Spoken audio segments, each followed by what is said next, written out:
Welcome back. It is a Friday, so let's shift our attention to our regular feature, Friday feature, Tech Base. Yesterday, Facebook launched its fake news checker in South Africa. Potential fake news stories will now be put in front of Africa Check. Of course, that is the fact-checking unit based at Wits Journalism Department. Senior researcher at Africa Check, Kate Wilkinson, joins us via Skype. Let's discuss how it all works. And Kate, firstly, I guess this is a tribute to the good work that Africa Check has been doing, so well done. Absolutely, but I think it's also a tribute to the work of fact-checking organizations globally. We are just one of many organizations that have joined Facebook in this regard, and we're really looking forward to joining our brother and sister organizations in tackling false information on the social network. Is this a good model? I mean, instead of trying to look in and understand South African news, Facebook is working with local partners like yourself.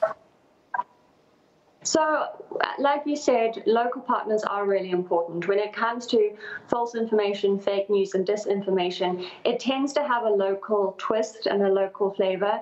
And we see very different false news and fake information in America and in Europe and on the African continent. So right now, the partnership was launched in Kenya on Wednesday. And then, like you said, yesterday in South Africa with our South African-based operation. And we're really going to be putting the skills that we've honed for the last 6 years to good use. And we're looking forward also to working with Facebook users, to working with our readers, because they're going to help us identify the misinformation that we're going to be fact-checking. All right, well, take us through exactly how this works. Absolutely. So Facebook has, like I said, partnered with a number of fact-checking organizations, and they've provided a back end into news feeds. And what it's going to show us is it's going to provide a list of information, content, pictures, links, URLs, and videos that are suspected to be false or incorrect. And this is going to be identified in a couple of ways. The first way is through algorithms, so sort of machine learning. Facebook is going to have algorithms which try to identify information which it suspects could be incorrect.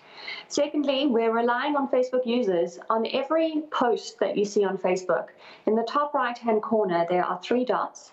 If you click on those 3 dots, there's a drop-down menu where you can select to send feedback, and you can actually mark that you think that information could be false. And that way, we can really work with people.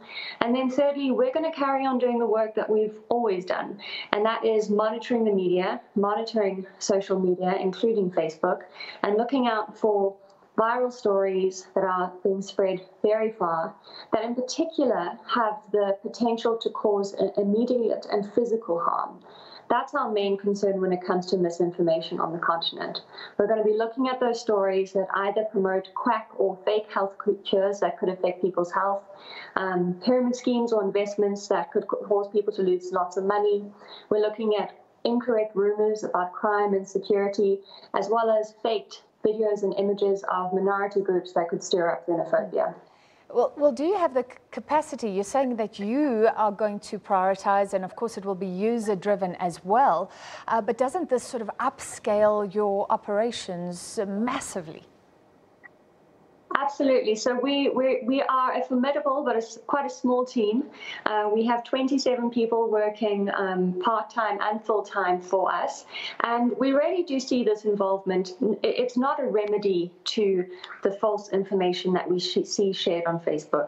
It really just is one part of tackling the problem. And we are going to be doing our best in the coming months as we explore the platform, as we see how we can be involved, how we can leverage our skills to combat fake news.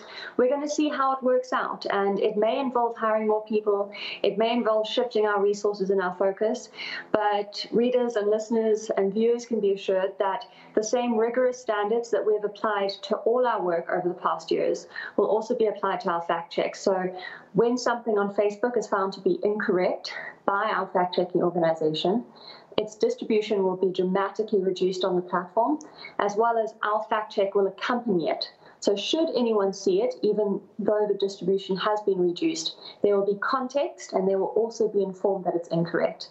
And we hope that this will improve the ability of people to make decisions about their lives and their health. Well, on that, I trust Africa Check, but it's a difficult debate right now. Who should become the arbiters of real news, fake news? There may be some nuance involved. We know that governments have tried to do it, and there's been real evil censorship there. There were concerns that Facebook itself would try and do it. I trust Africa Check, but what if you go rogue? How do we solve this sort of debate? I think, first of all, as Africa Check, we don't want people to trust us. We actually want people to question us. We want people to hold us accountable and interrogate what we publish. When we publish a fact check, we never ask you to trust us. We ask you to trust the fact-checking process, of which we are 100% transparent. We explain every step that we've undertaken to reach our conclusion, and we link to every piece of evidence that we base our conclusion on. And in this process, with working with Facebook, there is an appeals process.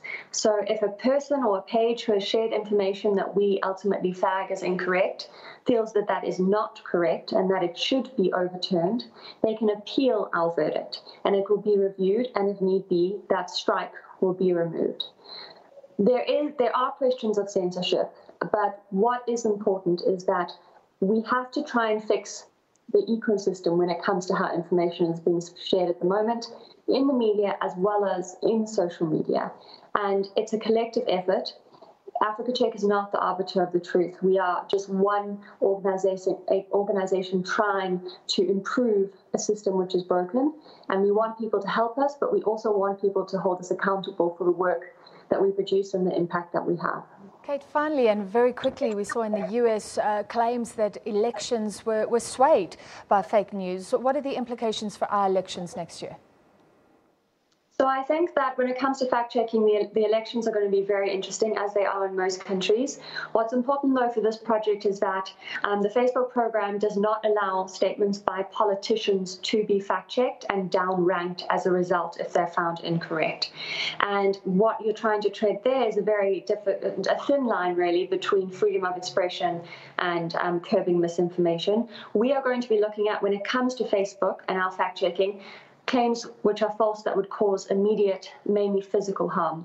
However, on our website, it's going to be business as usual. We are going to be fact-checking manifestos, we're going to be fact-checking election promises, and we're going to be holding politicians accountable for the claims that they make in an attempt to win votes.